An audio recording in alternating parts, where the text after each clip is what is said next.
Try now. I don't see the raised hand, but that's fine. Okay, the time is 5:06 p.m. on May 10th, 2021, and I would like to call this meeting of the Sustainability Commission to order. In the interest of public health and safety, pursuant to the Governor's Executive Order N2920, members of the Sustainable Commission and staff are participating in this meeting by teleconference. In accordance with the Executive Order, the public may view this meeting online, but not in conference room C101 in Building A at City Hall, Chula Vista, California. The city launched a virtual commenting portal, eComment, that allows residents to comment and participate in the meeting from their very own homes. You can attend the link to eComment at www.chulavistacalifornia.ca.gov/virtual-meetings. The comments must be received before I call for the close of the commenting period. In order to be considered after the commenting period is closed, I will announce a brief pause to allow the commissioners time to read any comments that have been received. If you have difficulty or are unable to submit a comment, please contact Sustainable Commission staff or for assistance at ssc@chulavistaca.gov. Would the secretary please call the roll? Commissioner Boss? Present. I am not seeing a link for the comments, though. Tried to send Commissioner Manuel Medrano a message about that. Okay, I will double check with Mr. Medrano to see about your email, because I did email it to you and the email was not delivered. So obviously I don't want to confirm online your email address, so we'll check. Okay, thank you. Commissioner Guevara Gluyas? Present. Commissioner Corrigan? He's absent today. Yes. Commissioner Richardson? Present. Commissioner Rodriguez? Present. Vice Chair Legaspi? Present. And Chair Matthias? Present. Thank you. Thank you. Thank you. Okay, the first order of business is item 3, approval of the consent calendar, which includes 3.1, approval of regular meeting minutes of April 12th, 2021. Staff recommendation is to approve the minutes. And then we have written communication from Commissioner Rodriguez requesting an excused absence from April 12th, 2021. Sustainability Commission, and the staff recommendation is to excuse the absence. And then the Climate Equity Index report, staff recommendation is to approve updated draft report and recommend to City Council. Now I will call for a 2-minute pause to allow the public to submit any final comments on these items in the consent calendar. So a reminder, commissioners, please refresh your view on the screen to ensure the new comments appear. And Commissioner Baugh, I resent that to you, so hopefully you received it, the link to virtual comments.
Okay, the commenting period for this item is now closed. Have commissioners had the time to read the submitted comments? Everyone had a chance to read it? Read them? We have 4 Yes. comments. Okay. Would you please announce for the record the amount of comments received in favor and opposed to the item? We received 4 comments on item 3.3, all in favor. Okay. So, do any commissioners wish to pull any item for question or discussion? No. Okay. Is there a motion to approve the consent calendar, which includes definitely the climate equity index report, which had positive reviews or support reviews? Anyone Mr. want to Richardson, approve the consent calendar? I'll move the consent calendar be approved. Okay, thank you. Anyone second? Anyone want to second it? I'll second. Okay, perfect. So I have a motion by Commissioner Richardson and second by Adriana. Okay, anyhow. Commissioner, yes, Adriana. And please conduct a roll for a vote.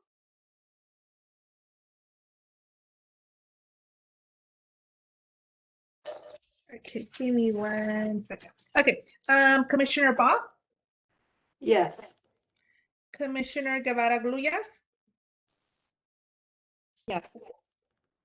Commissioner Corrigan's absent. Commissioner Richardson, Yes. Commissioner Rodriguez, she's absent. Vice Chair Legaspi, Yes. Monica, she's present. is Commissioner Rodriguez present? Yes. Okay, give me 1 second. Okay, Vice Chair Legaspi,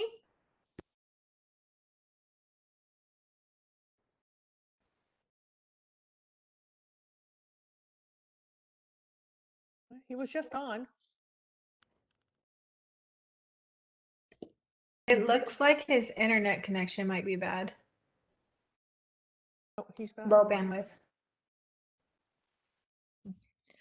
and Chair Matthias. Yes. Okay. I don't know if we could wait for Legaspi. Yeah, his internet's gone there.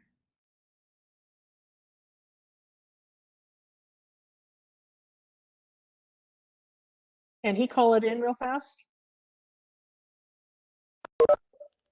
Looks like he might be getting on.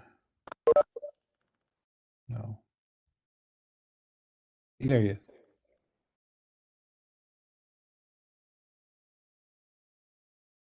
Commissioner Legaspi, how do you vote on the consent calendar?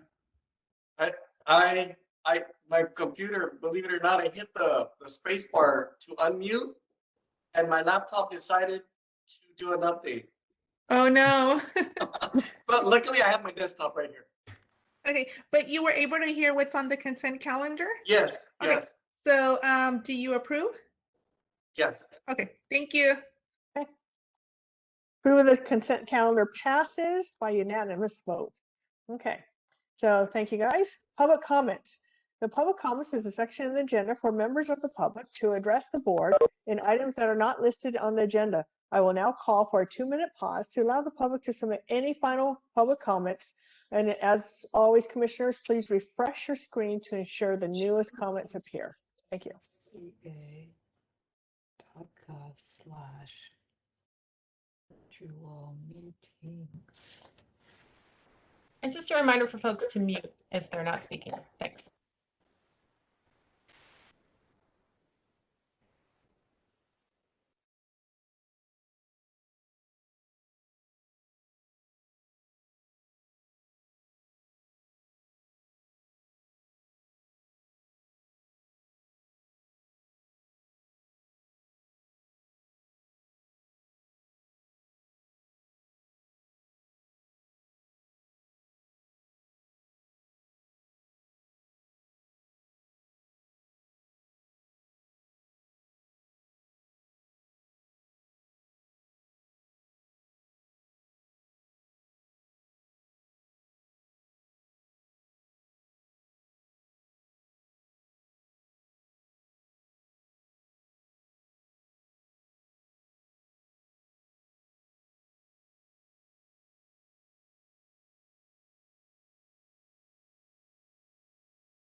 Okay, the commenting period is now closed, and correct me if I'm wrong, I do not see any comments.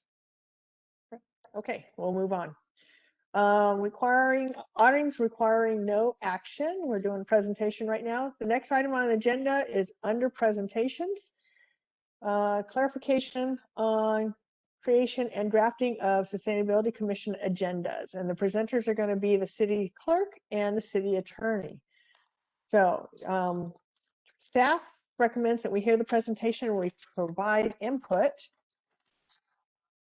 Madam Chair, Simone Silva, Yes. Deputy City Attorney. I'm one of the presenters. I'm sorry. I see that we have item 5.2, which involves an outside city person. I don't mind if you'd like to move them up and have them do their presentation first, if you'd like. We would, actually, I would really appreciate that. Yes, they're with their time frame, that would be great. So Yes. if you guys don't mind, we're going to move up. So we're going to do a presentation and we're doing 5.2 and it's Assembly Bill 881. Commissioner Matthias, Yes. sorry to interrupt you, but Lauren Brodsky is not on yet. Oh, she's not online. She's not Okay. online yet. Okay, then that's fine. Then we'll, the attorney, if you wouldn't mind, I guess we'll Yeah. go back. I could do ours. I don't have a formal presentation or a PowerPoint or anything. It's just to give you some information on the process generally and to answer questions. In terms of an agenda, the reason we require an agenda is because the Brown Act requires us to post an agenda 72 hours before a regular meeting or 24 hours before a special meeting. That way the public has notices to what's being discussed. That way the public's business is being done in public and they're able to participate in the meeting in it. The agenda requires, the Brown Act requires that an agenda be limited to a description of what activity is going to take place, whether it's to approve a resolution, whether it's to discuss and take action on a particular issue. Those kinds of things get put on the agenda. And the Brown Act says that we have to do it in 20 words or so. So it's not a full-blown description of what's there, but it has to be written in such a way that it provides the public a meaningful description of what's going on. So they can make the decision to, say, for example, there's an issue and it has A, B, and C components to it. That way the people are looking onto it can go, okay, the agenda says they're going to discuss part A of this issue. So I'm going to make the decision if I only care about B and C. So I'm not going to watch it. So they won't watch it and we'll discuss part A of that issue. But if we go on to B and C, that person that thought based on the agenda we weren't going to discuss it, they're deprived of the opportunity to participate. So we have to give enough notice so that people know what's being discussed to make the decision whether to watch it or not. So we have to be specific, but also general at the same time to give people enough notice and proper notice so they can attend. Notices are prepared generally by staff, meaning they do the grunt work in terms of organizing it. We already have a template that we use, and they start filling it in with information from what 3 different sources of where agendas items are placed. The first person who could place an item on the agenda is the chair. The chair is able to put things on the agenda. The second group that can put it in is the city attorney and staff. We can always put things on the agenda. And when I say staff, that means the actual working staff or the city manager. Those are the 2 ones that would be able to put something else. A third group that could put something on the agenda is the commission members, but they have to do so by a vote of the majority of the commission members at a public meeting. So they have to, at one of the meetings during commission comments, they can ask at the next agenda, can we put the item X for discussion and action potentially? And really, there could be a little bit discussion about what they want to put it on, but it shouldn't be a full-blown discussion on the issue. It's basically, I'd like to put it on, this is why, and then it could get put on through a vote of the majority. And so those are the 3 ways that things come on the agenda. When the agenda is getting written, it gets written by staff with assistance of the city clerk's office if they need it, our office if it's needed as well, if it's technical, as well as in coordination with the chair. Usually I know other commissions that I advise, where I'm the staff as opposed to the attorney advising staff, such as the Board of Ethics. Our office is the staff. I usually prepare it initially, email it to the chair, ask them if they want to add anything, ask them if there's any things we should tweak on it, and then after that's done, we send it out. And that's pretty much how we do it. We're changing computer systems in terms of the city of how we do it. We used to have a Legistar, and we would use their program and stuff. We're changing to another one, eScribe, I think that's what it is, the technical name. But it's a new system. It has it has a box for what's going to be put into the agenda, and it's a lot more descriptive. It kind of drives you to say what you're going to be doing as opposed to simply approve or just resolution to do this. It gives a little bit more detail, so I think there'll be a little bit more interaction in terms of contact with the chair, the staff having to provide a little bit more detail than we normally would. Again, remember, we have to stay within the 20 limit or so. There's room, but you don't want a 4-page agenda item. That would kind of be out of control. But if it technically would be required to comply with the law, we would, but that's not the norm on that. So I think the new system is going to help us to identify items, to expand the parameters of what we can do within an item. And then it also has the staff recommendation portion, which is basically a little bit more detailed than approved item, which still may be the norm, but it gives a little bit more working room that's there. So I think those would be good changes. I did get a couple of questions in terms of the agenda. One of the questions was, what if staff doesn't agree, not staff, I mean, the commission doesn't agree with staff's recommendation? The remedy is very simple. You vote no if you disagree with it. You have the option to go that way. Items that usually come before you where there is a request to approve something, a lot of times it's something that's going to go to council. In the council agenda, they have a section for boards and commissions in the staff report for board and commission action. And in that, they will note the board action to vote. It could be the Sustainability Commission voted unanimously to not support this item, or they split 3-2 or whatever, or 4-3 in it. So stuff like that will be noted. The next potential issue with regard to noting what's in staff, we can add to that why, but it has to really be a small kind of thing. It can't be because I think there's a better system, and then you start talking about what a better system would be. So for example, we don't agree with this bill. We think this other bill, or that the bill is lacking one or two things, something really small. We voted no because, and just really a small, less than a sentence type of description. If you want to have a full-blown discussion as to what an alternative would be, the remedy to that is to put it on another agenda, get a majority vote, or the chair can do it on her motion. Put it on the next agenda to discuss alternatives to the staff's recommendation, and you could work on that. But I think the problem with doing something like that is timeliness, because realistically, when we've done things, if we go to a board commission, we're probably looking to go to council at the next available meeting. So if we had something for you at this meeting, it's probably potentially going to go to council on Tuesday's meeting if we meet the internal timelines to get things on the agenda. We try to do it sooner, but sometimes just everybody's workload says you get on this date and that's when you can go. So timeliness is an issue, and that's really where the chair is able to work out. If they think there's an issue with an item where they may want an alternative, in that discussion in the agenda preparation at that point in time, I think there's going to be some different views on this issue, and we might want to put some additional language to allow for an alternate action or alternate recommendation. That's a little bit more. That's more substantive than we don't support it because it's inconsistent with this group's philosophy or whatever reason you folks would have.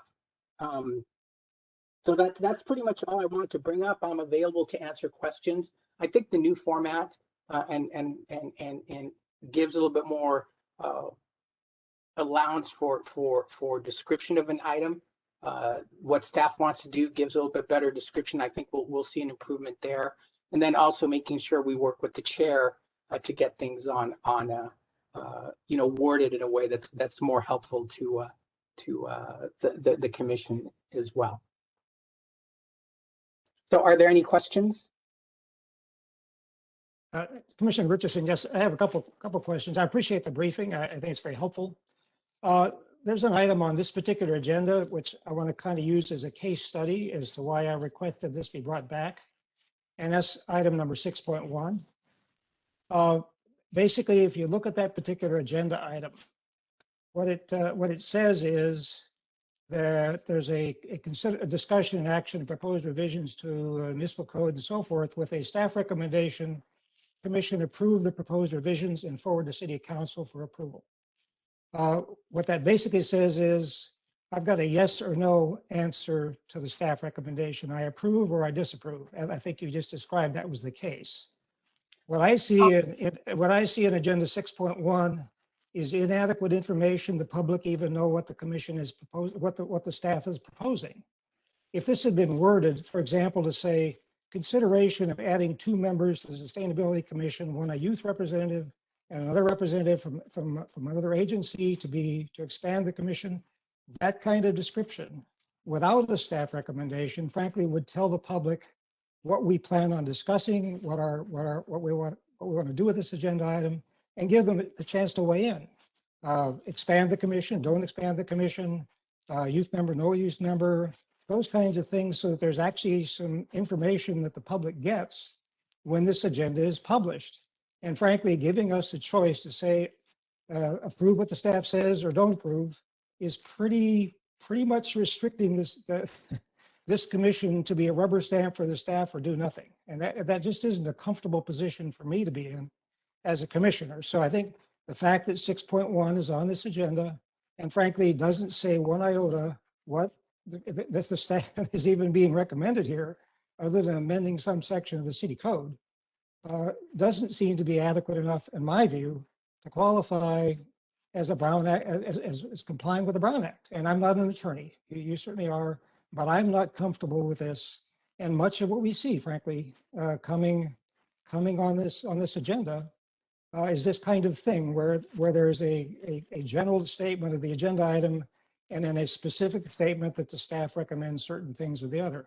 I asked for this item to be an action item on this agenda, not a discussion, partly because I wanted to make a motion to not have staff recommendations on the agenda, period. That frankly, from my perspective, if we want the staff's recommendation, we should be able to ask for it during our discussion, and the agenda item ought to be clear enough that we don't have to have, like even on this item, staff's recommending we listen and respond, which doesn't really do much in terms of a recommendation from staff. I think it's kind of demeaning for that kind of recommendation. I'm going to listen to a presentation. Why do I need to be told what to do with it by the staff? So that's a bit of a rant, but I certainly think it's an ideal case study as to what was concerning to me as to whether or not we actually have compliance, for example, in 6.1 with the Brown Act, since we've not told them what we're going to vote on. There's no information there as to what they were going to expand the commission. That's not evident, and there's no place you can find it. Can I just say one thing on the staff recommendation? It doesn't take anything away from your authority. It's just a recommendation that staff that they would like you to do, which would be in this case to approve revisions. You don't have to approve them. You could also make a counter proposal. We think it should be 2 from a different, 1 from just general population, and then 2 from a specific expertise or things like that. So there's still wiggle room. It doesn't limit your authority to discuss or come up with counter issues on that. Well, that's certainly, I understand, but it is in fact has been used to limit our action, and that's why I raised the question. Basically, we get a yes or no vote on this item. That's all we get. Well, I don't see it that way because the agenda says discussion and action. So you guys are discussing it and taking action. It's not staff doing that. It would be you folks doing that. But the action is to approve the staff proposal or reject it. No. The action is to review their item and take action. And you could say no. Or you could provide alternatives. Action is very broad. You're not limited by the recommendation. Well, okay, but that again needs to be clear, because I don't want to cast aspersions on staff. I think they do a fantastic job.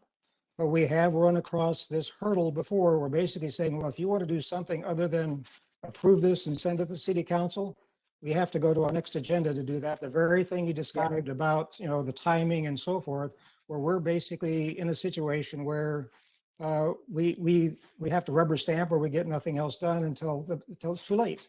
The council's already acted. Yeah, I don't read, when I do the staff recommendations on my agenda, I don't see it as part of the 20 words that's required that gives notice to the public what's being discussed. What is being discussed and acted upon is what's in that discussion and action of the proposed revisions to amend Chula Vista Municipal Code Chapter 2.32. That's the notice the public gets. You could glean from it that there's going to be a revision or things like that, but that's not the limiting words. The Brown Act agenda item is that bolded text that says discussion and ends with Sustainability Commission and the agenda. I will agree, however, this is borderline. I would recommend that when you're proposing an amendment to the municipal code, you should list what you're going to try to do. Generally, sometimes there may be a broad range, but I don't think it would be that hard to it could be read like exactly like you said, is discussion action the proposed revisions to amend the Muni Code to provide for 2 additional members. Now, 2 additional members, it doesn't have to say what they are. 2 additional members, one from this or one from there. It doesn't have to be that detailed, but now you're to know that you're going to expand it by 2 members, and then that's the discussion. So okay, that's also a good example then. Well, could the commission at that point begin to discuss who should be those 2 members? Should they come from, and again, are we restricted to yes or no approve the addition or 2 members? You're not. Okay. No, you're not. This is an area where we continue to get into a box. And again, I don't want to cast aspersion on the staff, but it's usually, you're limited to what we're proposing to you, or we can't really amend it or modify it, or if you want to do that, put it on the next agenda for discussion. And again, if it said to add 2 members, you would not be limited. If it said 2 members consisting of, and it lists them in detail, you're stuck with those 2 members, one from a water board and one from a climate action plan group. Then those are the only 2 you're going to discuss. But if you just say 2 members, then you could discuss any 2 members. So that's where you'd be limited. Is the public didn't think you were going to talk about a climate action plan person and a water person, but when you say 2 members, it gives a lot more. It's more open.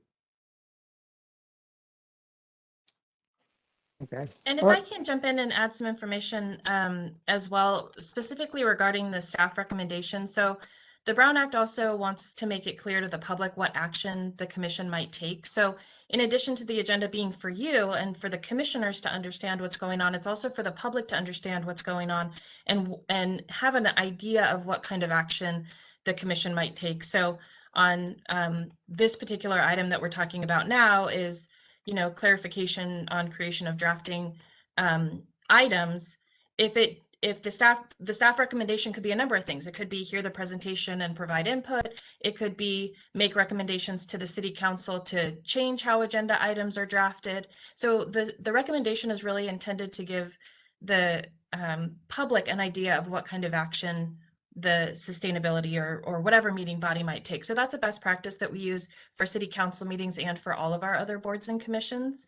But as Simone said, you're not necessarily restricted to, approving or disapproving staff's recommendation strictly. It really depends on how the item is written. And like Simone was kind of saying, if you write an item title so specific, it's kind of more of an art than a science, really. If you write an item title too specific, like Simone was saying, if you say add a add a youth member and add a member from, this other meeting body, now you're stuck with those two. But if you write it a little bit more broad, add 2 members, that allows the commission to discuss where do you want those members to come from? What do you want them to do? Are they voting members? Are they not voting members? So it gives you a little bit more, it gives the public more notice that you may be talking about more than just those very specific things. So it kind of gives you a little bit more opportunity to discuss and have the ability to do that. Yeah, and when you're drafting these, it turns into kind of just weird category. It turns into you write something and it could be a good, best, or better.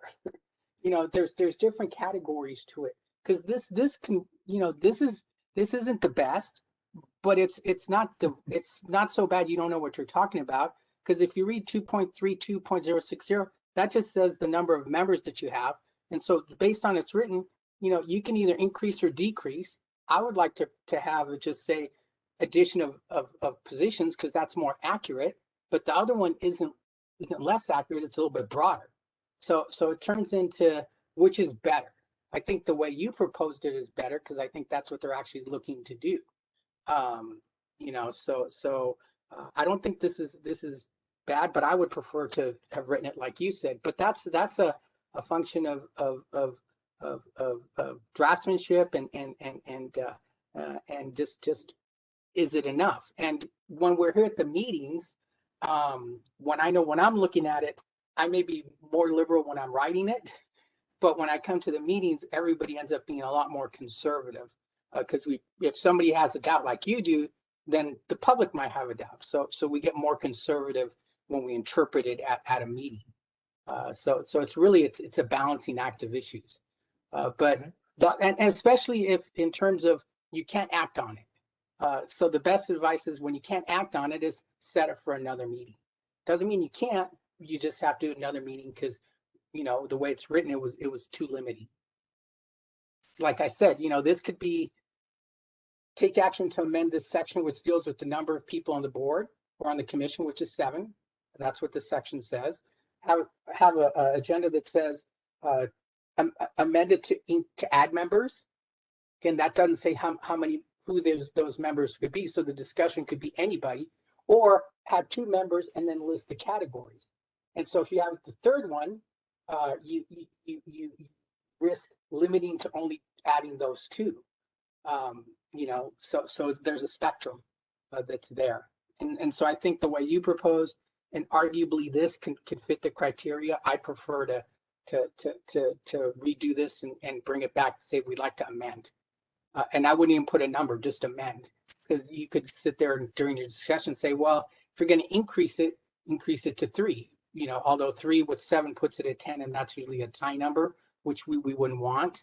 So there's discussion of issues like that on this. I appreciate that. And I guess the other question is, how does the public's comments get taken in? Can they take those into account in an action that this commission would take? If the public says, look, we don't think you ought to be doing anything with expanding this thing because, we don't see you doing anything anyway, why add more members to your commission? We would say, okay, how do we deal with, or they say, well, we think you ought to have a representative from X, Y, or Z. Can we take that into account in this action, or do we have to say, well, we have to take a look at that for a future agenda? How does all of that work in terms of the public's interaction with the commission? You can take the one. I think you should always take the public input into consideration in your action. So yes, you can take it into consideration. If the number is 2 and we just wrote it to increase membership, then there's enough room to have somebody from, if you find it persuasive as a board, to take that into consideration and do what they think is appropriate and you agree with, and then act on that. If we limited it and they wanted a 3rd category, then that's why I wouldn't put what positions they would like it to be. Just add to increase the number by 2. Then the third one where you list it, then you'd have to come back. Doesn't mean you couldn't do it. You'd have to come back and say, discussion to include membership, and then, so there's ways to do it. But yes, and then the public input, that how much weight you give it is in your discretion. That Obviously, they're the public, they're the important member, but you know, sometimes we only get input from 4 people, and there's 270,000 people in the city.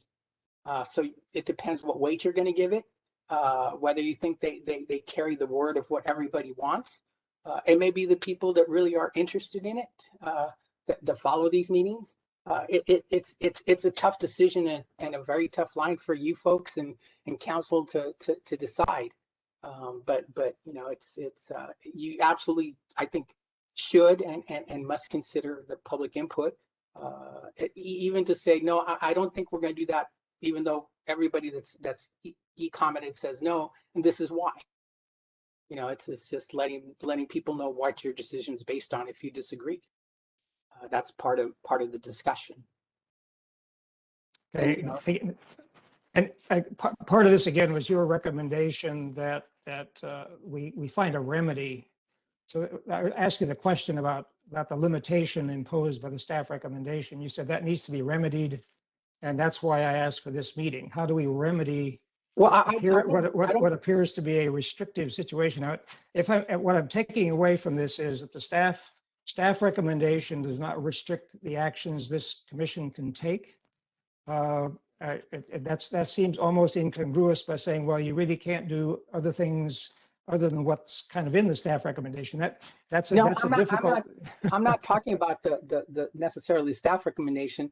I'm looking at what the agenda title says. That's the limiting factor.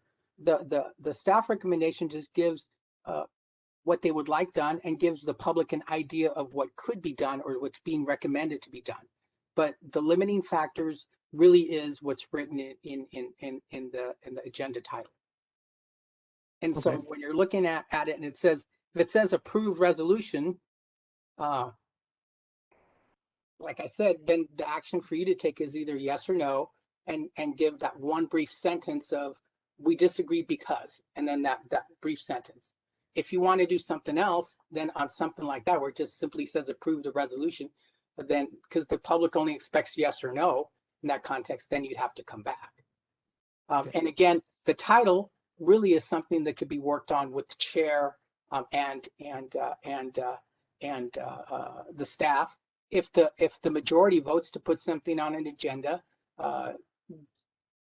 you know, we would like to see this on the next calendar on this issue, and then considering these subjects within that issue, and then the agenda gets drafted considering what direction was given to the board. Again, working with the chair to make sure what the board or commission wanted is adequately reflected in the agenda title.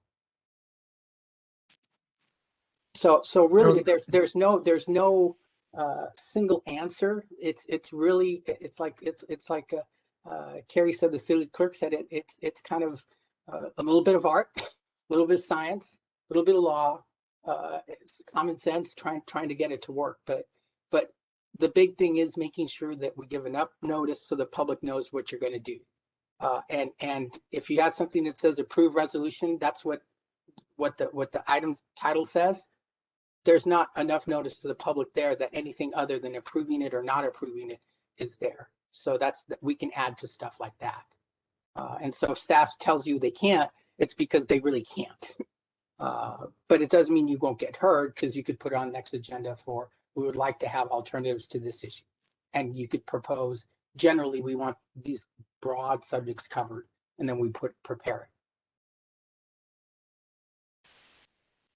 Well, I'll stop at, maybe other commissioners have questions. I know I raised them with you because these have come up. I've been on the commission for 3 years, and there have been several occasions where things just didn't feel right in terms of what the Brown Act, at least it appeared to me to say that in terms of the actions we could take, or bringing the public in, or bringing up an item, frankly, that the staff hasn't recommended. Being able to say, you know, we want to take a look at this. We had a public presentation from a group, and I suggested, well, let's take an action to support their program. And the answer was, no, you can't do that. If they had said, well, you could put that on your next agenda to consider approving or supporting the action that this group is taking, that would have been very helpful. But we basically said, no, you can't do it. You can't take any action on this because it's a presentation. And again, it just didn't feel that that was really, why would this group come to us and make a presentation if they didn't want us to help them out or to be engaged with them and so forth. So it didn't seem fair to them. That we basically said, well, we can't do anything, which is ultimately how the meeting ended. We can't do anything. And that's again, it just left a kind of a gnawing sense with me that this doesn't seem to be consistent with what the Brown Act is all about. So Well, I think now, you know, if you want Yeah. to put something on the agenda to discuss, you could bring it on yourself. okay, yeah, that was very helpful. That's how this item got on. I put a motion and said we're gonna vote to put on the next agenda as an action item, but it ended up as a presentation. But that's neither here nor there at this point. Okay. Any questions from anybody else? Great. I hear no additional questions. I'm available to always assist the Sustainability Commission. I kind of have informally come several times, but I can come if you'd like me every time if necessary until, because the way we do commissions is as deputy city attorneys, we get assigned commissions, and some of which we always go to because that's the level of activity they have. Like I advise Board of Ethics and we're the staff, so we always go for that reason. I advise Civil Service Commission, and they do disciplinary hearings and other kind of technical stuff that I go to. I do, you know, aging and housing commissions and stuff. So I'm participating because I do affordable housing. I could come here in the next couple of meetings to help you out to make sure we work through these issues and go forward. So staff knows that. I just don't come because if I came to all the commissions that were assigned, I would work at night as well as day. Yeah. So, Yeah, no, there is I a don't- question, Yeah, Simon, there is a question from another commissioner, Commissioner Rodriguez. yes. It's not so much a question as a restatement of my understanding of what we just heard, to make sure I'm interpreting everything correctly. Yeah. On our end, it seems like the best thing that we can do is be very intentional about the comments at the end and what we would like to see on the next agenda, and verbalizing like specific points that might be included in that item title, and then having the foresight from the chair who is reviewing the agenda to maybe anticipate some of those points of potential gridlock, that like words that might limit what we might be able to do. Okay. Does that sound Yeah, reasonable to other it's members? yeah. It depends what it is to think about. Think about what you want to discuss, what potential actions you'd want to take, and make it broad enough where you could take a broad range of actions. That's hard to do, but because you don't know where the discussion will always lead, but we'll do our best on that. And staff is, you know, obviously listening to this and is aware, and so I'll work with them to get where you folks want to get. Any other questions?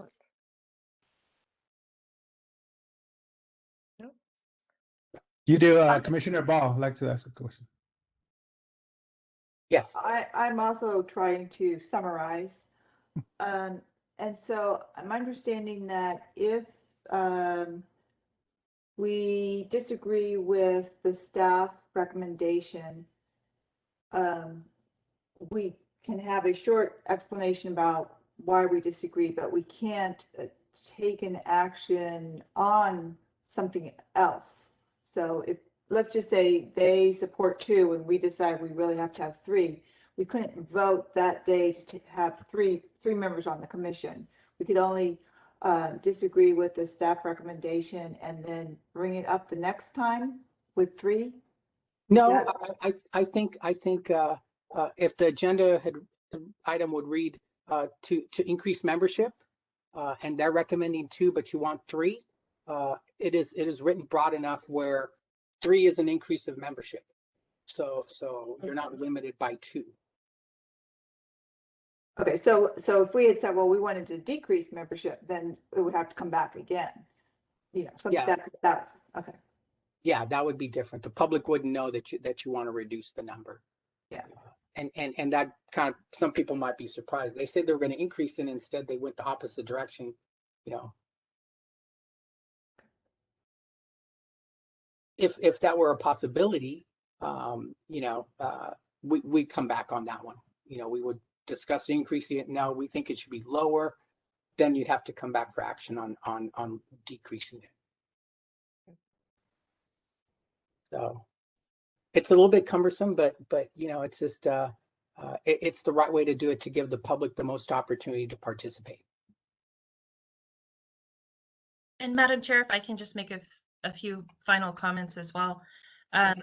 Process-wise, Commissioner Rodriguez was talking about, you know, trying to be intentional and think through what would you like on the agenda, what action might you take.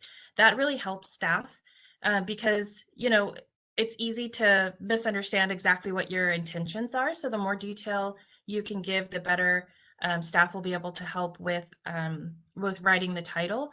The other thing is that the chairperson, since the agenda will go through the chairperson before it's distributed, the chairperson, if they know that, you know, Commissioner Rodriguez had wanted this particular item, you know, you could run a draft title just by that one person. Obviously, you can't communicate with a majority of the commission, but if you know, Madam Chair, that Commissioner Rodriguez wants to add an item, you can say, hey, this is what, you know, was recommended. Did we understand you correctly? Is this really what your intention was? And work with staff to make sure that the item is worded properly. And I know you'll have Simone available for you the next few meetings. And if you have any, you know, questions, or if Simone isn't available for whatever reason, staff knows they can always reach out to me, and you can reach out to me as well. And I'll be happy to help make sure that the agendas are worded and the items are worded in a way that you can act on what's appropriate for your commission and take the action that you want to take. So thanks for having us here tonight. Thank you. Appreciate you guys coming out and giving us some good feedback on comments that we had concerned about and weren't being heard. So really appreciate it. Now we know how to move forward as a group, you know, as a team. So I appreciate it. Thank you. Thank you. Hey, does staff have any more comments before we deliberate? I do not. I don't know if the rest of the staff does. Hey, do any more committee or commissioners have any more comments? Okay, so I will now call for a 2-minute pause to allow the public to submit any final comments on the item before deliberation. And commissioners, just as a reminder, please refresh your screen to ensure the new comments appear. Thank you.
Okay, the commenting period for this item is now closed, and I did not see any comments. Am I correct?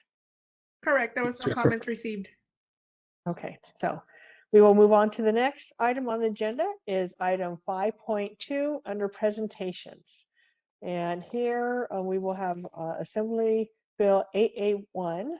The presenter will be Laurel Brodzinski, Legislative Director of the Office of Assemblywoman Lorena Gonzalez. So has she arrived? She Hi, has. everyone. Laurel, hello, welcome. Thank you. Thank you, everyone, for having me. Again, my name is Laurel Brodzinski, and I'm the Legislative Director for Assemblywoman Lorena Gonzalez. And she is very passionate about the issue of plastics and recycling in California and the world. I think most of us have come to realize now the impact that plastics are having on our environment, as litter, as they break down, but also even through what we think of as recycling.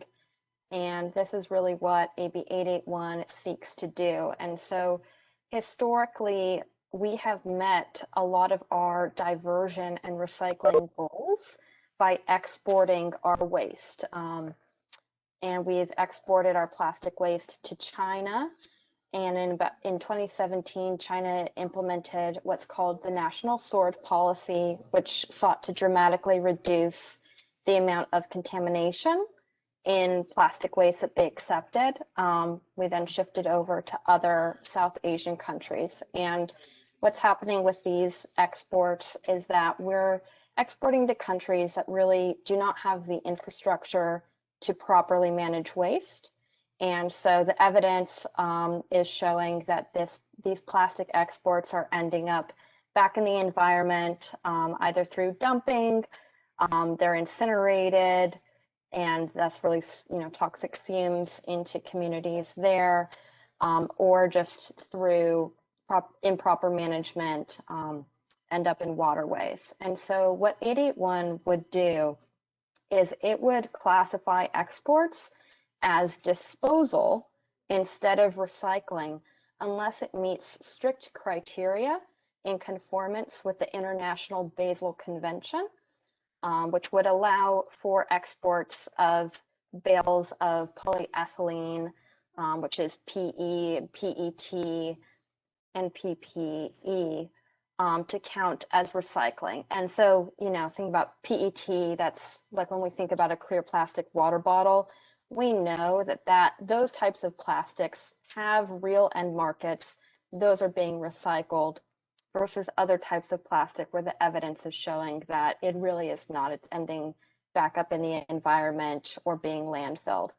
And so what this bill seeks to do is make sure that we're holding ourselves really accountable for where our waste is going, and making sure that we're not greenwashing. We're not patting ourselves on the back for recycling X percentage of waste, when really all we're doing is sending our trash to countries where it's polluting their communities and their environment. And so that would be in conformance with the Basel Convention, and there would be an exemption for specific trade agreements that we have with Canada and Mexico, because we do have existing federal trade agreements with those two countries, and do have plastic trade with them currently. So I'd love to answer any questions that you guys may have, either about the background or the specifics of the bill. I have a question, and thank you so much for participating today and giving us this great presentation. I have a question about Mexico. You mentioned that we are trading with them. Now, does someone go down there to check to see what they are actually doing with our recycling and making sure it is correctly being recycled? So I have spoken to various recycling haulers that have the contracts with our local jurisdictions, and they have buyers in Mexico for the material. And so they are very confident that what is being processed in Mexico is actually being turned into new materials.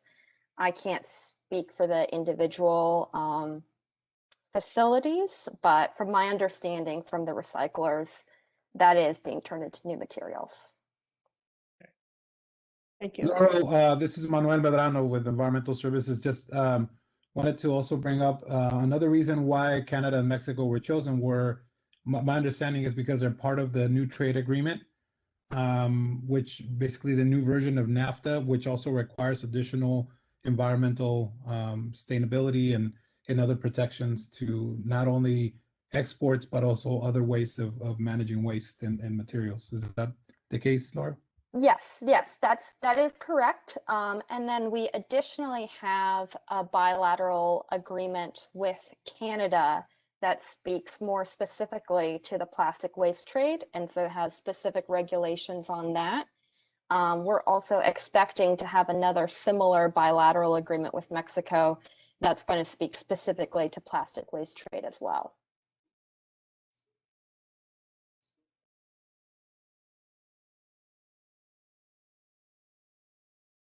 Do we have any other questions from commissioners? Go ahead, Commissioner Legaspi. Hi, Laura. Thank you for your presentation. I'm just curious. I know that California being a large generator of the plastic waste, do you see any possibility of any changes maybe in this bill where even Canada and Mexico are restricted in a sense? Because I mean, I think we really need to take on the recycling within the state or locally. I know that there's other technologies. We heard about one here recently at one of our previous meetings, and I've also heard of similar technologies, but they don't get the full benefit of the full redemption. But that's where they're kind of like shredding the plastic and using it as a blending material to go into like cement kilns as an alternative fuel. You say anything like that? Because I think until we start really taking the plastic and being fully responsible and keeping it within our state or within our county, you know, it's kind of like, in my opinion, not, it's the same thing, we're just shipping it out. And Yeah, so I think there's a couple different issues we're getting at. I mean, the Assemblywoman would definitely agree with you. We need to have more in-state recycling, in-state infrastructure, because of course that also means good green jobs for our communities, right? This bill specifically, we're not as concerned about Canada and Mexico because we know that the material there actually is being recycled. Whereas the shipments that are currently happening to countries like Malaysia, Indonesia, it's much more evident that that material is not being recycled at all. So currently right now, we feel comfortable with keeping those in because we do still, in order to support our recycling process, we do still need to make sure we've got end buyers for that material. And right now we don't have that in state. We'd love to, you know, support it and grow it. But since we do know that's being turned into new material, we don't want to, you know, shut the door on those opportunities to actually recycle. Manuel, do you happen to know by any chance, like, what is occurring in Mexico with these materials? I have not done extensive research on that.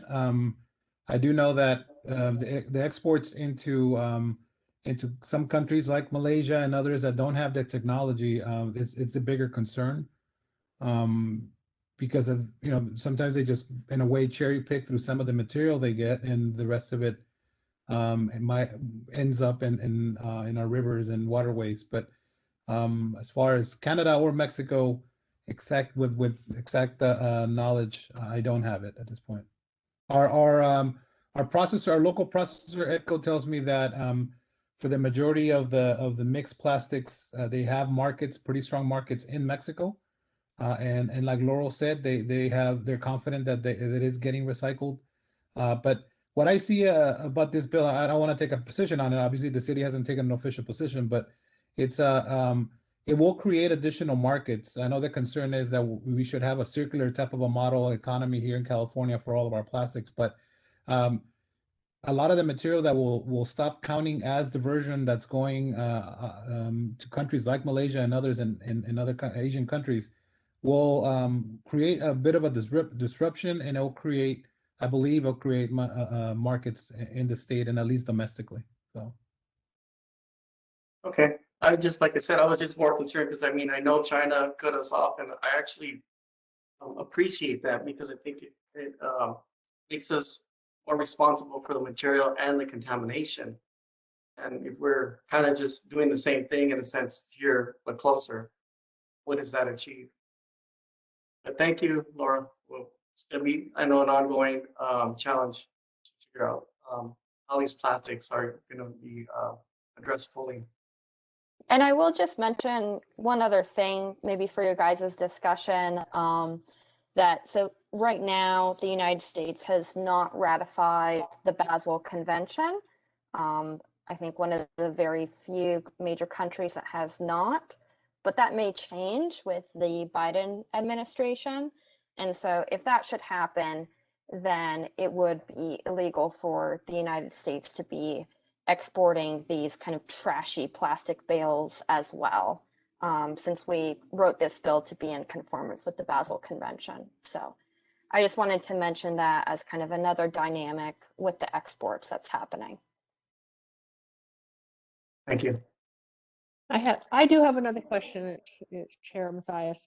And I know that we have the challenges of all these companies that are producing the plastic. Has the Assemblywoman thought about or worked with some of the companies to try and take responsibility and help to fund some of the innovative technologies that are out there that are trying to process all this plastic and create other forms of usable energy or other forms with it? Has she started working with them?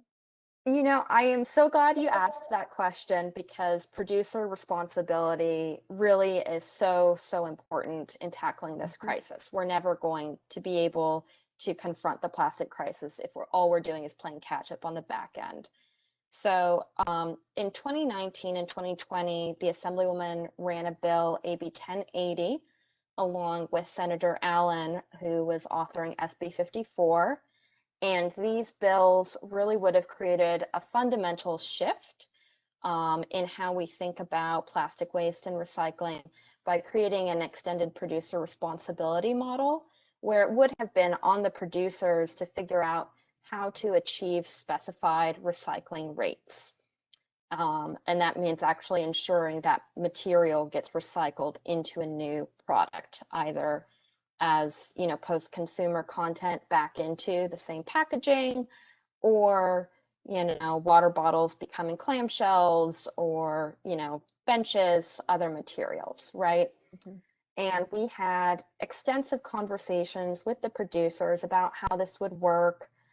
This model is used in British Columbia, and they see a lot of success with it. But unfortunately, the discussions about where the responsibility lay to fund infrastructure and kind of the chicken and egg problem of we need more infrastructure to reach recycling rates. But in order to know what to invest in, we have to, you know, have producer responsibility, was a really tough discussion to have. And ultimately those bills, you know, were almost at the finish line last year, but didn't pass.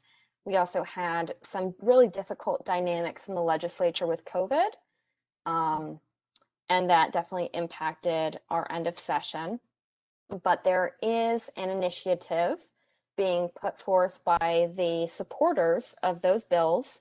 And that initiative is going to be on the November 22 ballot.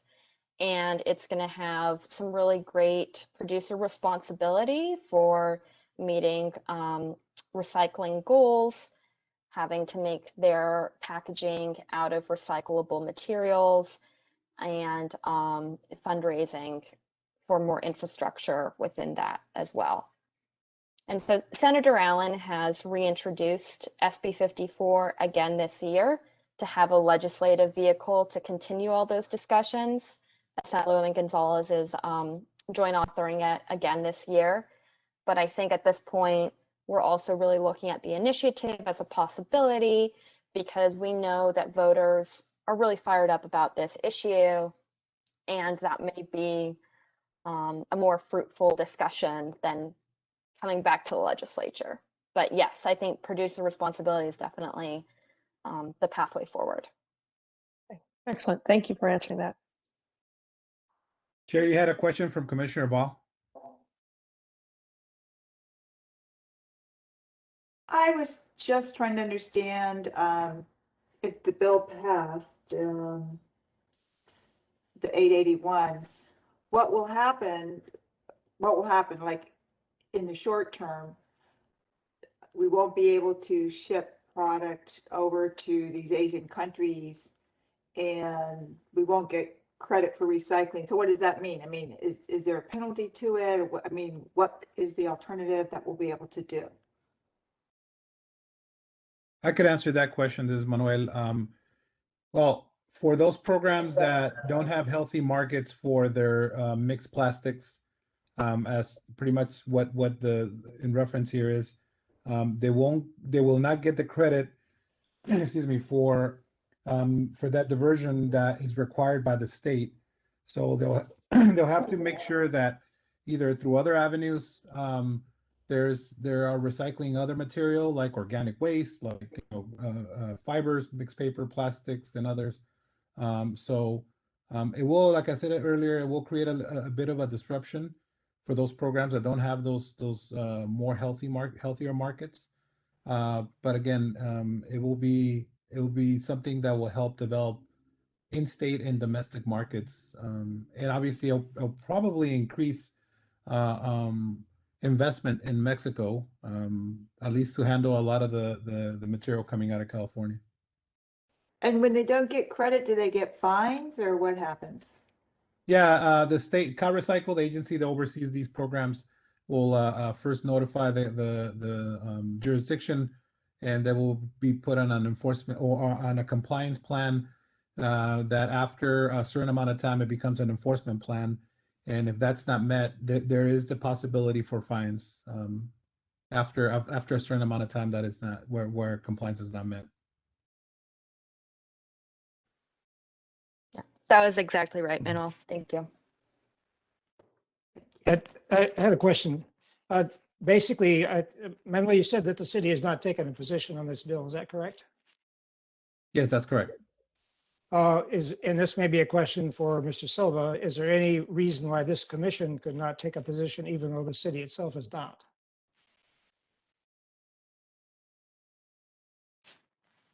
I'm getting back on, sorry. Okay. You can make a recommendation to city council to support the bill, as opposed to taking an individual position. As an advisory body, you advise council. But I think if you recommend it, it's the same thing as you folks saying you support it, obviously. All right, thank you. Just to clarify, we haven't taken a position is not because we don't either oppose or agnostic of it. It's just that we see that, I mean, it's past the current committee 11-0, 11-0, and now it's going to the Appropriations Committee, which is chaired by Assembly Member Gonzalez. So, it's, correct me if I'm wrong, Lauren, but it has a really good chance of passing. Yes, definitely. We've gotten bipartisan support on this bill. Mr. Mathis, who's a Republican from Visalia, has actually added on as a joint author. So we're definitely feeling the bipartisan push on this. But I appreciate that, but I still think if we went on record as recommending supporting it, that's not a bad thing, even though it looks like it's a shoo-in. That would be your choice. And I'll just speak for our office. We would love to have additional support if that's a possibility. So should we send a recommendation to the council? I think our advice is that we would set an action item for our next meeting. For our next meeting, yes. For the next meeting, if I don't want to speak for Mr. Silva, but that's what I think we would do, is to put an action item on our next agenda to support this and recommend a support. That's exactly right. Thank you. Okay. Okay. Okay. Sounds good to me. Then I would so move that we put an action item on our next agenda to support this bill, or recommend a support by the city council for this bill. Sounds good. I'll put that on there. Thank you. Okay, are there any other comments from commissioners? Any other comments from the staff? None for me. Okay. Then I will go for a 2-minute pause to allow the public to submit any final comments on the item. And just remember, commissioners, that please refresh your screen to ensure that any new comments appear. Thank you.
Okay, the commenting period for this item is now closed. And I did not see any comments, correct? That's correct. Okay. There are no comments received. Okay, so we'll go ahead and move on. But before we do, I just want to thank Lauren. Thank you so much. I really appreciate it. And I look forward to seeing A81 pass. So thank you. Thank you, everyone, for having me. Thank you. So the next item on the agenda is item 6.1 under action items.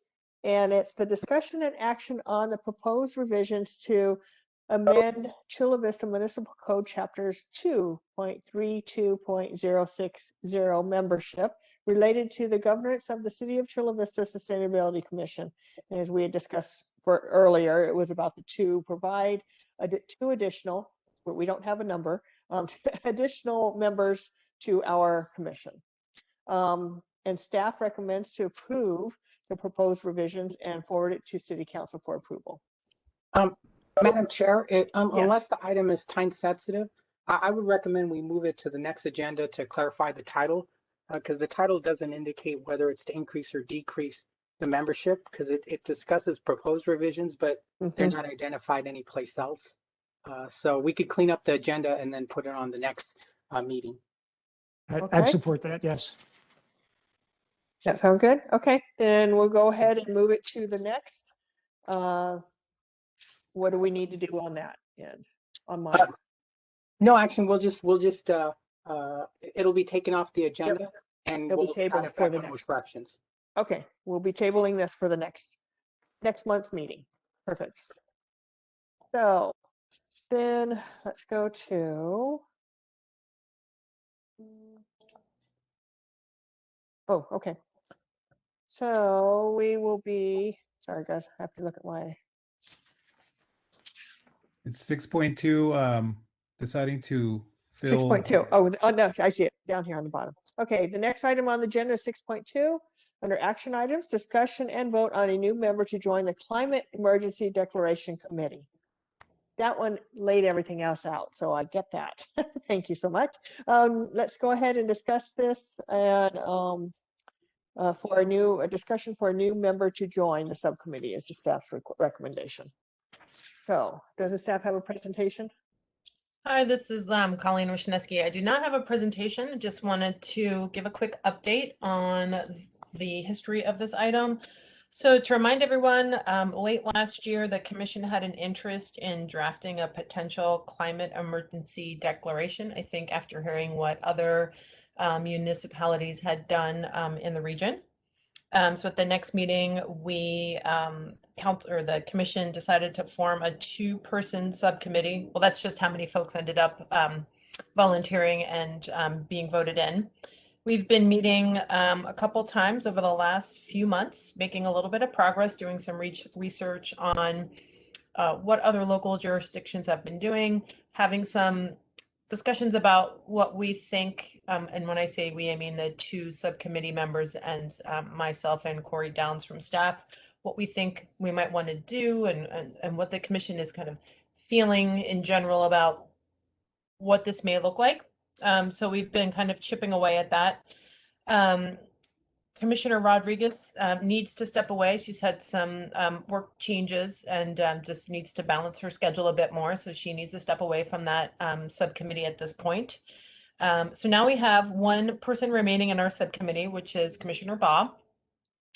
So just wanted to bring this to the commission's attention to discuss and decide what they would like to do next. So passing it over to you all. So does anyone have an interest in participating in this committee?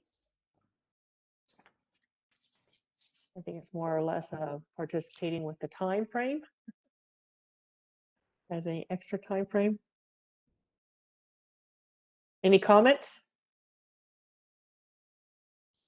Looks like Commissioner Legaspi may have something to say. I think you might be on mute, Commissioner Legaspi. Now that the climate change working group is completed, if no one else is interested, I will have to participate, but I'd love to see others participate as well. No one else steps up. Way to participate. Thank you. I appreciate that. Is there anyone else that would like to?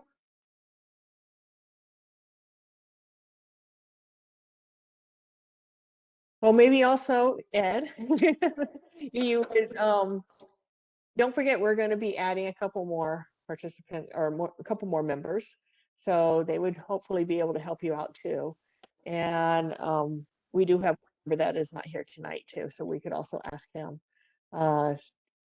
So do we want to go ahead and bring you on now and then ask for a few more down the line? Will this even require a vote? I mean, I'm willing to participate, and I know it's a subcommittee. It's not a formal committee, but it is an action item.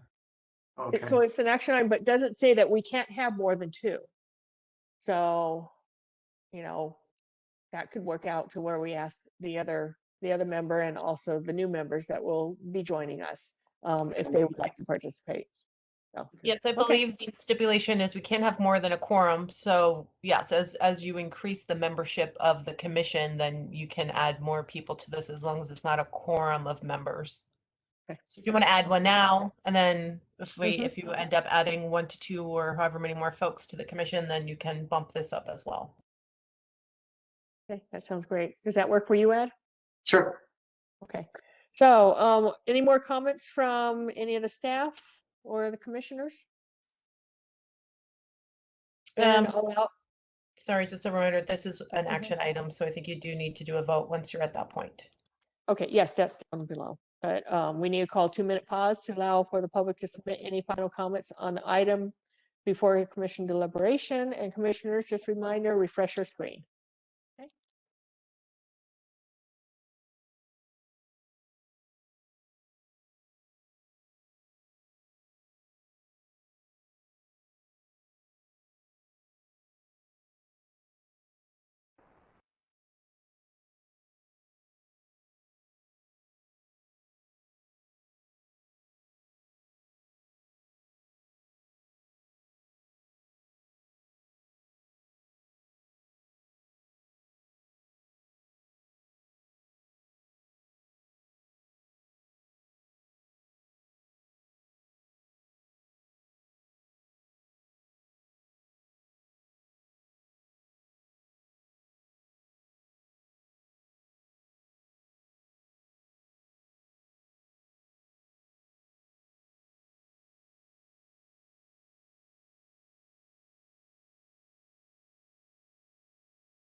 Okay, comment period for this item is now closed. And as I did not see any comments, correct? Correct, no comments were received. Okay. Do commissioners have any comments before we go into voting? Okay. Is there a motion to approve the online voting? Oh, you need to request for a motion? Oh, move to motion. Let's see. what am I doing? I'd move the appointment of Commissioner Legaspi to the committee. Oh, there we go. Yes. And Commissioner Baugh is seconded. Okay, so we have a first to move Legaspi onto the committee for it's the emergency, climate action emergency. And let's see, we had Commissioner Richardson and then first and then second by Commissioner Baugh. Secretary, would you please take the roll count? Commissioner Baugh, Yes. Commissioner Guevara Gluyas, Yes. Commissioner Corrigan is absent, Commissioner Richardson, Yes. Commissioner Rodriguez, Yes. Vice Chair Legaspi, Aye. and Chair Matthias. Yes. So the approval passes, and welcome Ed Legaspi to your new role, which pretty much falls in line with what you were doing before. So I think this is a big shoe-in for you. So unanimously. So thank you so much. Staff comments. Do we have any staff comments? Hi, yes, this is Colleen Wisniewski. Just one very quick one, and then I will pass it over. Just wanted to let folks know, for those who weren't able to join us on Earth Day on the 22nd of April, we had a great turnout at our South Bay Earth Day at Home event. It was a 2-hour webinar packed with lots of fun. We had a couple of live streams, including a compost presentation from Living Coast Discovery Center, beekeeping live from Potrero in San Diego County, upcycled fashion from New York City, and then a couple really great presentations, including one on zero waste living, naturescape, recycling, and much, much more. I think a couple of you were able to attend. If not, we do have it recorded. And if you're interested, I can send the link around. You can watch it at your leisure, share it with friends and family. I think all in all, it turned into be a really great event. Really proud of the work of all of our presenters and staff and special guest stars on that one. So hopefully, we'll send that around, but hopefully you get a chance to check it out. Also, I know there was interest on getting an update on the building decarbonization efforts as part of our climate change working group recommendations that recently came before you all. So I wanted to pass that over to my colleague Corey Downs. He had an update. He had a slide or two he wanted to briefly share to kind of just lay out where we are with that. So as he gets started here, I will bring that presentation or just a couple of slides up for him. Great. Thank you very much. Wanted to provide two kind of quick updates, or one quick update while Colleen brings up the slide, and let you know that at the next Sustainability Commission meeting, I'll be presenting an information item on San Diego Community Power's Phase 2 launch, which will be happening in June. Notices have already gone out, and it's great to see the next steps of that taking place, but we'll have more information next month. Also, we just wanted to provide a brief update on the Building Decarbonization Working Group. Next slide. City Council adopted the Climate Change Working Group on April 20th. Thank you, Commissioner Legaspi, for your help in leading that Climate Change Working Group effort. Great to see you on another working group. And so you can see up there, the recommendations started from the working group, went to the Sustainability Commission, and now City Council. One of the items that we wanted to start taking action on sooner was the working group for the building decarbonization that we talked about. We have to kind of put the timeline for the recommendations in place. We will be drafting those into the climate action plan, presenting them to the Sustainability Commission and the City Council later this year. But we don't think that we necessarily need to wait for City Council to adopt the full climate action plan. to start working and really learning more about the fastly evolving topic of the building decarbonization. So we're also going to be holding, or we're kind of collecting some members right now to hold the first building decarbonization working group in July or August. If there is some Sustainability Commission members that would want to join that, as long as it's not a quorum, just let me know. We have some other members I'll show to you quickly. But I also just wanted to make a quick note that already on the timeline, recently the state put out its draft Title 24 2022 building code, which will become effective in 2023. And in their draft proposal, they are requiring that all new construction become all electric ready. And I can tell you, as someone who's personally going through the journey of trying to decarbonize your home and bring more electronic or clean electric appliances in, it might sound kind of technical, but that's a really big sea shift in how new homes are constructed. And really after, once the homes are all electric ready, it's just a matter of putting the other pieces of the puzzle into place, but that really lays the groundwork for it. So, in a lot of ways, it's, I think, important to remind ourselves that it's not necessarily if the state will move toward, or if new construction in the state will move to all electric, or at least ready for all electric, but when. And so it's great to see that. The other additions that were in the draft proposal are requiring electric, or not requiring, but preferring electric water heaters in climate zone 7 and electric space heating in climate zone 10. So the state kind of split up the different climate zones and was requiring some electric water heaters and some electric space heaters because of Chula Vista's unique and diverse climate. We have both in different parts of the city. So, again, it's definitely a big step forward in decarbonizing new construction. Next slide. So far, we've heard from a number of members that have confirmed their participation. I think so far these are kind of some of the ones that you imagine would be a part of it. San Diego Building Electrification Coalition, who's been really active. The two utilities, energy utilities in our community, San Diego Green Building Council, and we're still reaching out to more. We have envisioned this list will grow before July.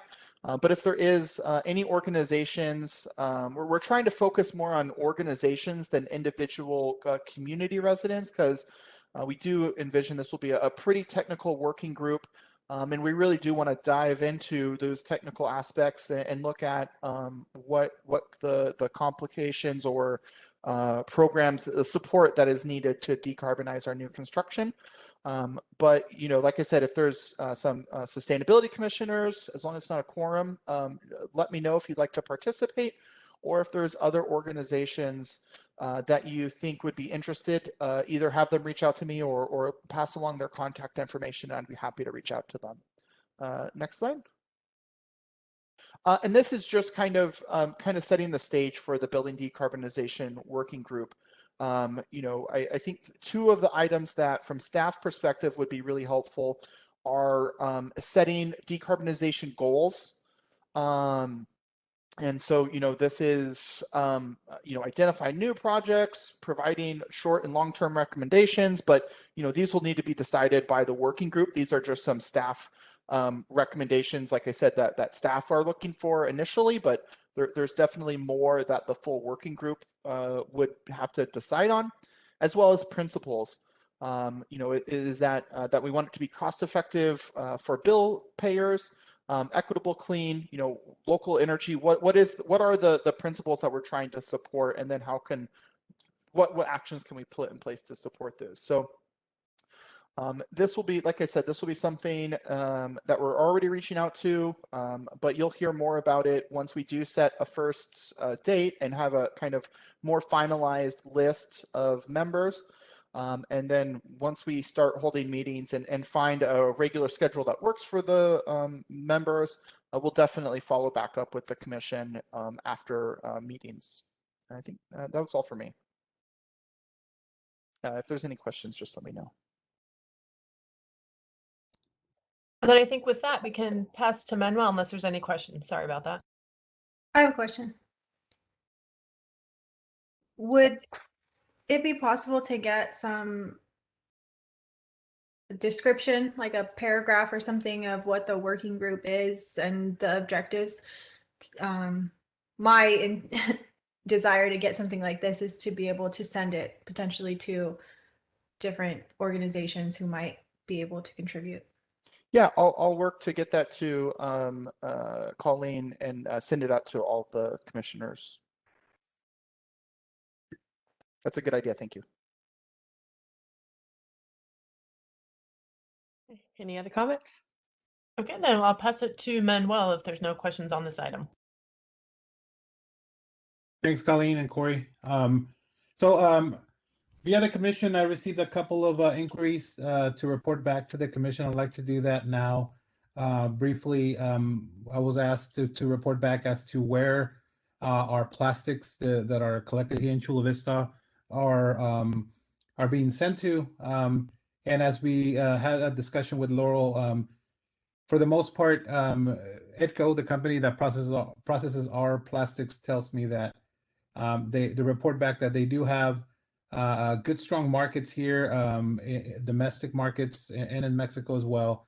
HDPE and color HDPE have historically had good markets. PET, like it was also mentioned in Laura's presentation, also have traditionally have a good markets. The mixed plastics is what is somewhat of what is asked here. And just to report back, in 2020, the mixed plastic was only less than 2.5% of our overall recyclables collection. If you take into account other metals and fiber like cardboard and paper and other plastics, that's it made that account. If you were to factor in organics, it'd be even less. So, but just when you compare to other plastics or to other recyclables, those mixed plastics make that small percentage of the waste of the recycling stream that we collect here. The other question that was asked was, it has the plastic or has the price increase that was approved in 2019 had any effect on the value of the material? And I'm also told by Republic that unfortunately no. There's still markets that are struggling. Glass being one of them. Glass is one that is it's the value of it. If in fact, if you've gone to any recycling center, they're paying between 9 and 16 cents a pound, sometimes even less, depending on the time of the season, because of the different the limited markets out there. So that's one that it's too heavy to export. There's few markets here locally, and in fact, some programs up north in Northern California have actually stopped taking glass, unfortunately.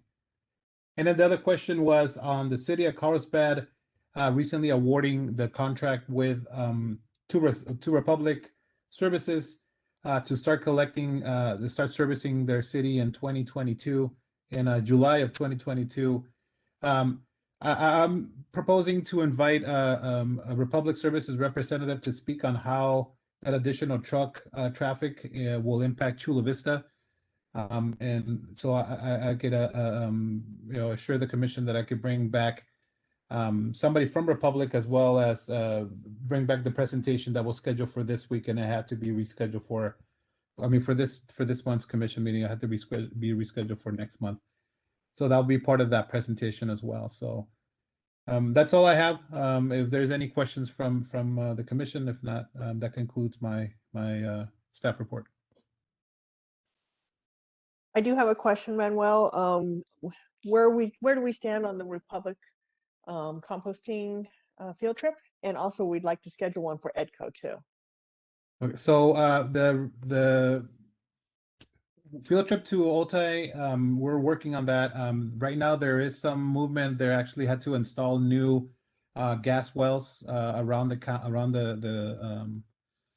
landfill. So they're in a bit of a construction phase, as well as doing quite a bit of preparing for the actual facility. So it will be, I anticipate it will be sometime in July, perhaps, sometime in the middle of the summer to have a tour. And the tour to ETCO could happen sooner than that, so we could definitely schedule that. We'll have to, both of them will have to be a special meeting, so we'll have to do that. We'll have to notice it. And since, depending on what items we have to bring to the commission, we'll have to figure out how we schedule that so it doesn't affect any items that might need approval, that staff might need approval from you.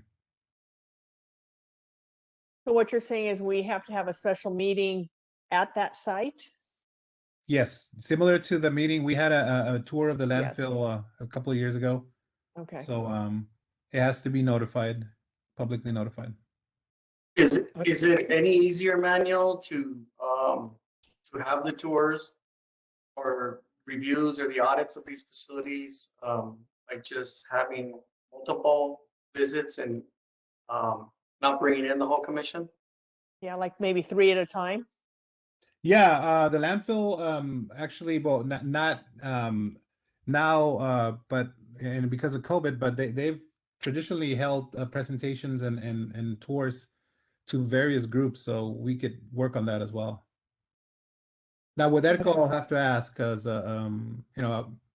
we normally don't have larger groups there because it's compacted areas and somewhat of a dangerous area, but Safety hazard. Okay. yeah, so I'll ask ETCO personnel about that. But the landfill, yeah, once they start scheduling again, we could maybe schedule a few of you, maybe some of you that haven't gone, that never been to the landfill could participate at a separate time. Okay. No, I think that's great. I know that, for instance, Tina's been wanting to check out the compost, and is it possible for her to just go? I mean, does it have to be a formal thing? I mean, we are partners in a sense, so. Yeah, that could definitely set something up, except as I mentioned earlier, there's no tours right now because they're grading and they're preparing a lot of sections of the landfill. So You're under construction. yeah, so when they start offering those tours, definitely we could, if it doesn't have to be quorum, and then we could just have an informal meeting there or informal A presentation. formal Mhm. tour. Okay, got it. Okay. Sounds good. Hey, are there any more comments from staff?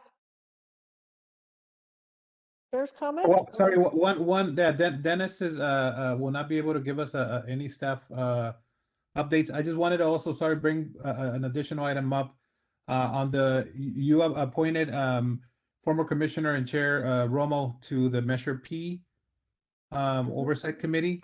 So I don't know if there's a desire from the commission to appoint somebody else or have him remain, and if so, would you like us to reach out to him to see if he wants to give a presentation or at least some kind of information back to the commission on what has prescribed?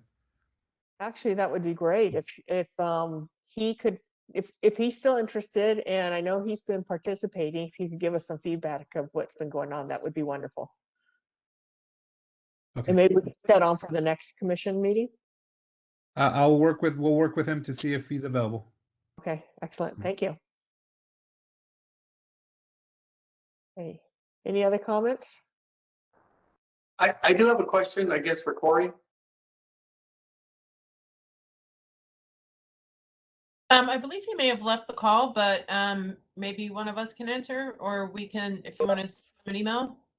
Okay, I was just thinking about the additional traffic it's going to result from Carlsbad sending their organics down here to Chula Vista, and realized that Oceanside as well is looking to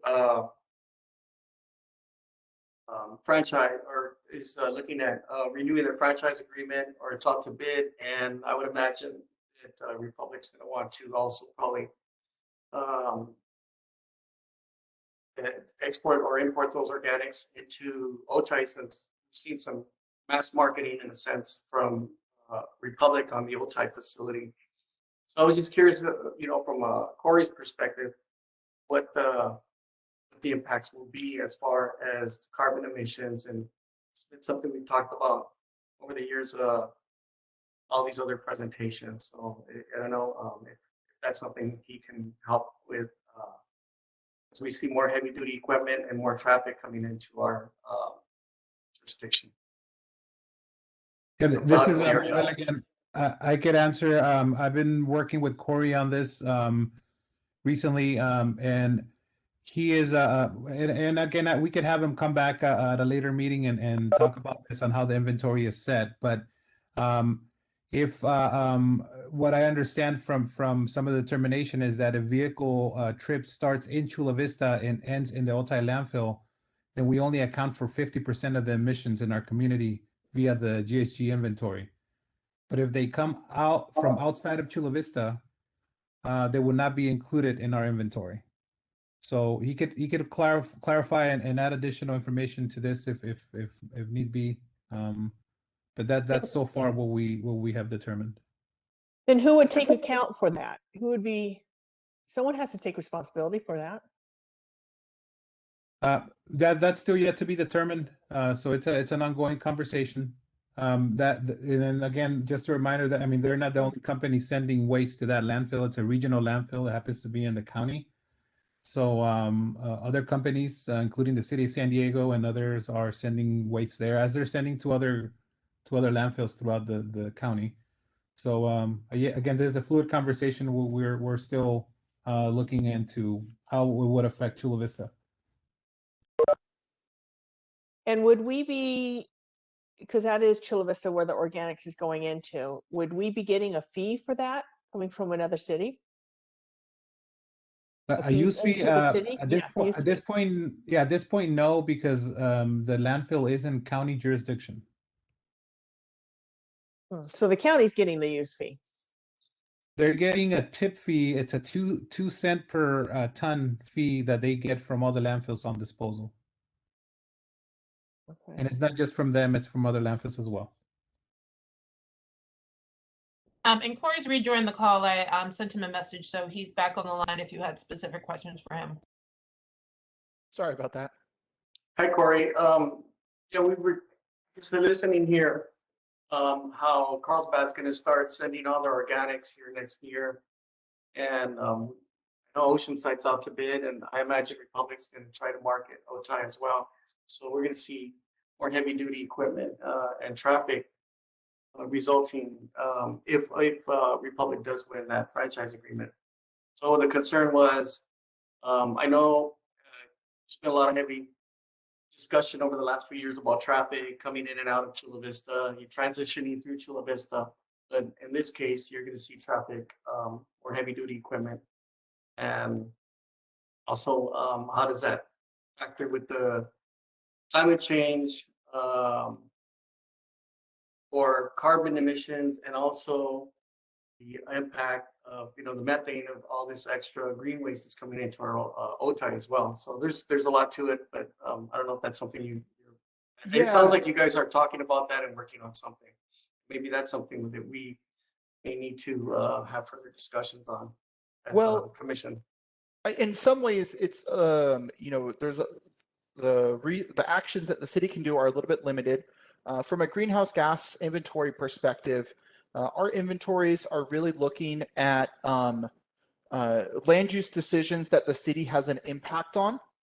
So if there is a vehicle trip that starts outside of Chula Vista, like in Carlsbad, and ends outside of Chula Vista, like the island of the county jurisdiction that is Otay landfill, because both of those, the start and destination, are outside of Chula Vista's jurisdiction, those are not greenhouse gas emissions that are included in our greenhouse gas inventory. If there is if there's someone that is coming from Chula Vista and ending up in the ending in the Otay landfill, we would take 50% of those emissions in our greenhouse gas inventory because we have one of the either start or destinations within Chula Vista. But I will say that is a different. That's a greenhouse gas perspective. There's other perspectives from traffic and road wear. And so, that might be something that the engineering department is looking at who maintains the streets. But from a greenhouse gas perspective, because there's not really a Chula Vista role in that action, there's not a lot of actions that we can take for greenhouse gas emissions for that type of action.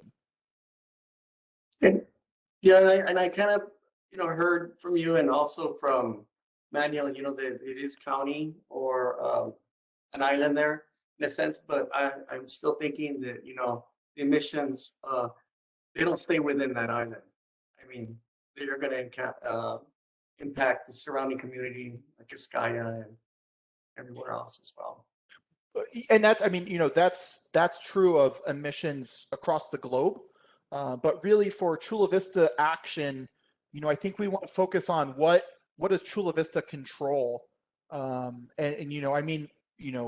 Yeah, I think that's where we feel most confident in taking action is within actions that we have some influence over.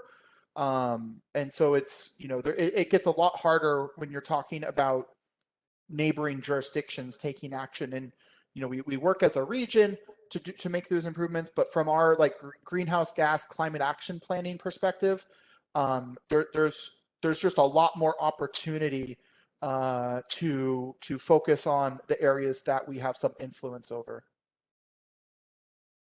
Commissioners, also would like to address the comment about additional methane production. So when organic waste will be sent to the Otay landfill, it will be managed in the procedure where it will be composted. So the greenhouse gas collected or actually produced there will be avoided because of that. It's not going to be landfilled. It's actually going to be composted and with all the measures to make sure to control.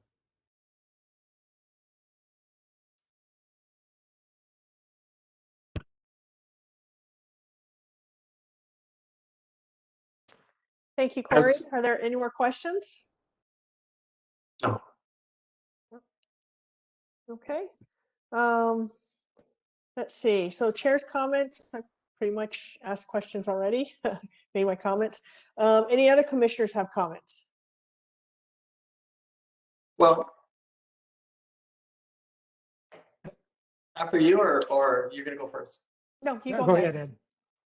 Okay, well, I was just going to brief everyone. We did have a meeting with Nora Vargas, our supervisor representing Chula Vista, and it went really well. And it turns out she was a part of this Sustainability Commission at one time before it was called the Sustainability Commission. And she's very interested in what we're doing here. She did have her two aides on the phone, and one was Rosa, who's going to be dealing with land use issues, which I expect at some point we're going to be doing having more interaction with, since we were talking about the county and we were talking about the landfill and we were talking about other things. So I think that would be helpful here in the future. But she talked a little bit about some of the activity at the port and other things that impact Chula Vista, but it was kind of our first meeting, so we will have future meetings with her. But she was very interested and she's very engaged on what's going on here because she was once basically a commissioner on our Sustainability Commission before it was called that, and worked on the climate action plan before. It is what it is right now. So we're talking probably over 10 years ago. And that's pretty much it for me. Thank you, Commissioner Nakesky. Richardson? Yes. Yeah, I just want to report we did have a wildlife advisory group meeting on the 4th, the 4th of April 21st. And basically we went through 4 items.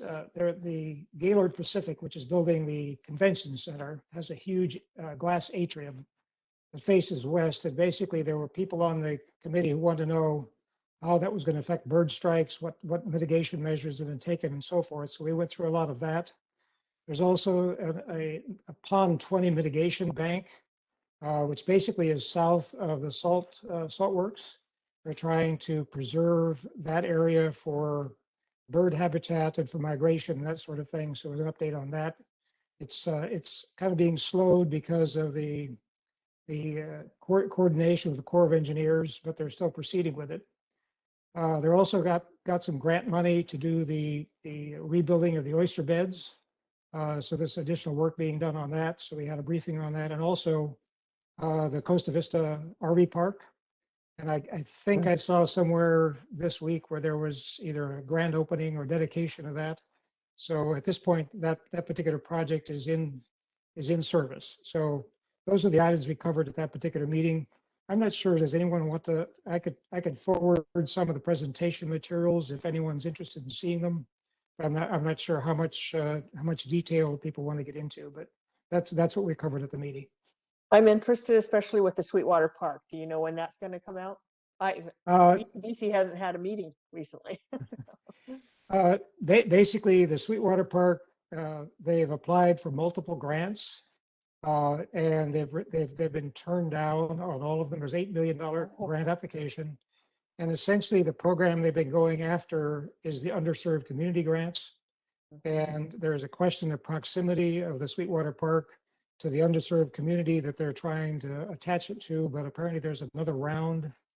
They're still applying. If they can't get the grant money, it basically is going to have to wait until the bonds are sold for the convention center in order for that park to be completed. So that's not good news on Sweetwater at this point. Okay, thank you. Appreciate that. Sure. Commissioner Richardson, there was an interest in getting those presentations by Commissioner Rodriguez. So if you want to send it to staff, we could forward them over.